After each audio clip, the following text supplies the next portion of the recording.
en m'en revenant un soir d'été. Que faudrait-il, hélas, pour que cette grande âme reprit goût à la vie et ranima sa flamme?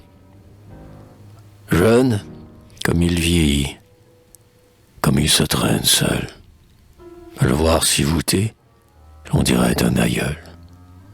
Il se ride, il jaunit, il penche vers la tombe. Du front, chaque matin, une mèche lui tombe.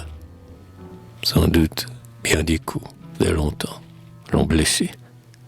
Son destin finira, tel qu'il a commencé, dans l'ennui, dans les pleurs. Il connaît trop la vie. Et combien tout est vain dans tout ce qu'on a envie.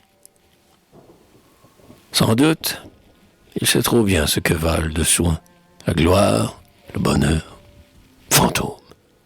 Mais au moins, si quelque chose ici le consolait encore, car son génie ardent, chaque nuit, se dévore, comme la lampe au soir, laissée en un caveau, sans qu'une vierge y verse un aliment nouveau. Est-elle donc bien loin, la Vierge? Où donc est-elle, qui pourrait ranimer cette lampe immortelle?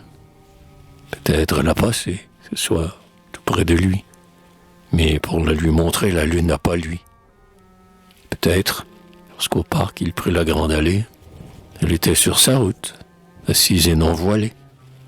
Mais lui marchait sans voir et le front soucieux, ou bien un éventail la cachait à ses yeux.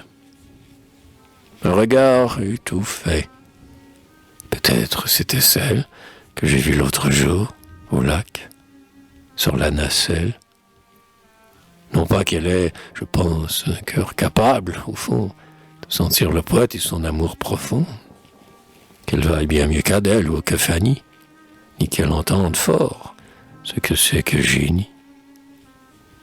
Mais elle est blonde et blanche, elle a le front brillant, et sa bouche, où scintille un ivoire riant, comme pour écouter, s'ouvre avec nonchalance.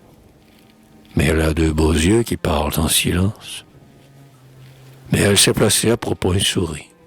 Et quand elle soupire, on croit qu'elle a compris.